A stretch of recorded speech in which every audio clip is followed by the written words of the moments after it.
ইলিশ ধরায় নিষেধাজ্ঞা বাস্তবায়নে প্রথম দিনের অভিযান চালাচ্ছে মৎস্য বিভাগ। এ নিয়ে আরো জানাতে ভোলা থেকে সরাসরি যুক্ত হচ্ছেন সহকর্মী ছোটন সাহা ও চাঁদপুর থেকে সহকর্মী শরীফ আহমেদ। দর্শক, আমরা প্রথমেই যাচ্ছি ভোলায়। ছোটন, আপনি জানাবেন যে অভিযান শুরু হয়েছে কিনা আর জেলেদের প্রণোদনার বিষয়ে কর্তৃপক্ষ কি বলছে?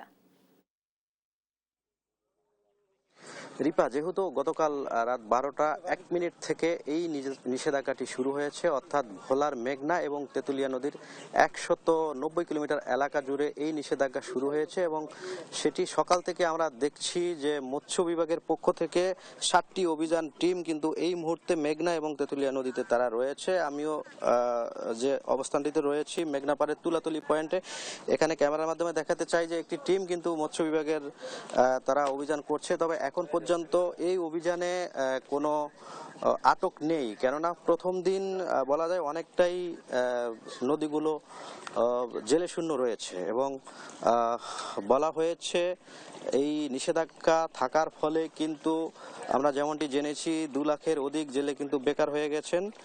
যদিও জেলায় নিবন্ধিত জেলের সংখ্যা 1,68,000, তো তাদের জন্য বরাদ্দ এসেছে 90,000 জেলের জন্য। তো বরাদ্দ 90,000 জেলের জন্য এসেছে এবং এবারই প্রথমবারের মতো কিন্তু 13,600 জেলের জন্য খাদ্য সহায়তা এসেছে এই নিষেধাজ্ঞা বাস্তবায়নের লক্ষ্যে, যাতে জেলেরা মাছ শিকার থেকে বিরত থাকে, এমনটি মৎস্য বিভাগ এবং মৎস্য কর্মকর্তা বলছিলেন। একই সাথে শুধু মৎস্য বিভাগ নয়, নৌ পুলিশ, কোস্টগার্ড এবং পুলিশ কিন্তু এই অভিযান দলে রয়েছেন এবং নির্বাহী ম্যাজিস্ট্রেটগণ কিন্তু এই অভিযানগুলোর নেতৃত্ব দিচ্ছেন, মৎস্য কর্মকর্তাগণ নেতৃত্ব দিচ্ছেন।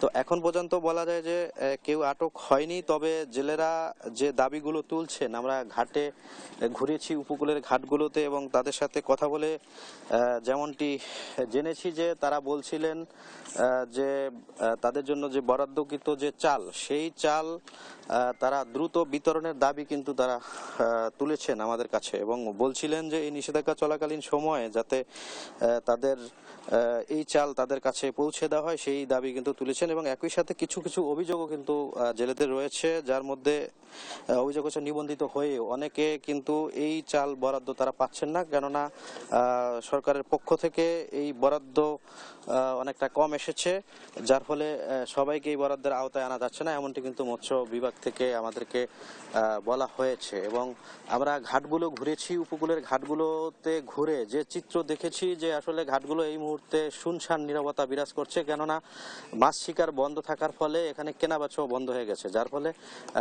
যারা মৎস্য আড়তদার, মৎস্য ব্যবসায়ী যারা রয়েছেন, তারাও কিন্তু জেলেদের মতো করে তারাও অনেকটা সংকটের মধ্যে পড়েছেন। এবং এই নিষেধাজ্ঞাটি আগামী 30 এপ্রিল পর্যন্ত চলবে, এমনটি কিন্তু বলা হয়েছে। এবং এই নিষেধাজ্ঞা অমান্য করে যদি কেউ মাছ শিকারের চেষ্টা করে, তাদের জন্য কিন্তু আসলে অনধিক 2 বছরের জেল এবং 5 লাখ টাকা জরিমানার রয়েছে, সেটি থাকবে, এমনটি কিন্তু মৎস্য কর্মকর্তা আমাদেরকে বলছিলেন। এবং সব মিলিয়ে বলা যায় যে এই নিষেধাজ্ঞাটি বাস্তবায়নের ক্ষেত্রে যেমনইভাবে মৎস্য বিভাগ এবং আইন শৃঙ্খলা রক্ষাকারী বাহিনীর সদস্যরা তৎপর রয়েছেন, ঠিক তেমনইভাবে জেলেদের পক্ষ থেকে দাবি তোলা হয়েছে যে তাদের বরাদ্দকৃত চাল যাতে দ্রুত বিতরণ করা হয় এবং একই সাথে যে এনজিও কিস্তি রয়েছে তাদের, সেই এনজিও কিস্তি যাতে স্থগিত রাখা হয়। তো সেক্ষেত্রে কিছুটা হলেও এই সংকট মোকাবেলা করতে পারবেন, এমনটি উপকূলের জেলেরা আমাদেরকে বলছিলেন। তো এ ছিল আমার কাছে ভোলার মেঘনা এবং তেঁতুলিয়া নদীতে যে 190 কিলোমিটার এলাকা জুড়ে অভয়াশ্রম রক্ষায় যে নিষেধাজ্ঞা চলছে ইলিশ সহ সব ধরনের মাছ, তা নিয়ে সর্বশেষ তথ্য। এখন আমরা যুক্ত হব চাঁদপুর, সেখানে রয়েছেন আমাদের সহকর্মী শরীফ। আপনি সেখানে যে নিষেধাজ্ঞা বাস্তবায়নে কি ধরনের ব্যবস্থা নেওয়া হয়েছে বিস্তারিত জানাবেন। ছোটন, চাঁদপুরের 70 কিলোমিটার এলাকা, পদ্মা মেঘনার 70 কিলোমিটার এলাকাকে অবশ্রম ঘোষণা করা হয়েছে, অর্থাৎ মতলবের 60 নল থেকে হাইমচরের চর বরুবি পর্যন্ত এই 70 কিলোমিটার এলাকাকে অবশ্রম ঘোষণা করা হয়েছে ইলিশের উৎপাদন বৃদ্ধি এবং জাটকা সংরক্ষণের জন্য। আমরা দেখেছি এই অভয়াশ্রম এলাকায় জেলে এবং জাল মুক্ত রাখতে কিন্তু সকাল থেকে জেলা ট্রান্সপোর্ট কমিটি টহল অব্যাহত রেখেছে। এখানে যে নৌ পুলিশ রয়েছে এবং কোস্টগার্ড রয়েছে তারা নদীতে টহল অব্যাহত রেখেছে। আমি সকাল থেকে দেখেছি নদীতে শুনশান নীরবতা। এই যে পদ্মা মেঘনার বিশাল জলরাশি, এখানে জেলার অর্ধলক্ষাধিক জেলে কিন্তু মাছ ধরে জীবিকা নির্বাহ করছেন। কিন্তু আজ সকাল থেকে এখানে নদীর পাড়ে আমি রয়েছি, এখানে জেলে এবং জাল মুক্ত রয়েছে। আমি জেলেদের সাথে কথা বলেছি, তারা আমাকে বলেছেন তাদের এই সময়টাতে যে 2 মাস তারা অলস সময় কাটাবেন এবং তারা কর্মহীন হয়ে পড়েছেন। তারা বলছেন এই সময় যে খাদ্য সহায়তা দেওয়া হয় অর্থাৎ মাসে 40 কেজি করে চাউল, এতে করে তাদের কিন্তু সংসার চালাতে হিমশিম খেতে হচ্ছে।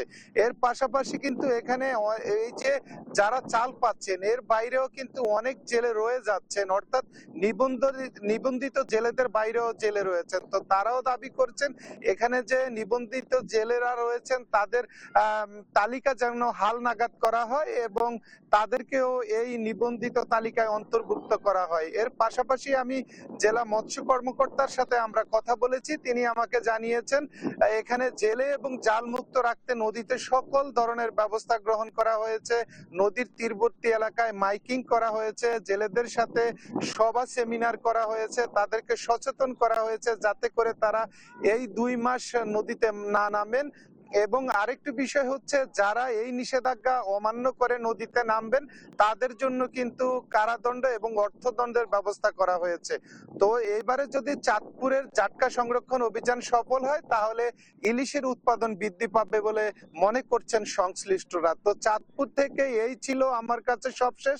আমরা এখন চলে যাব স্টুডিওতে।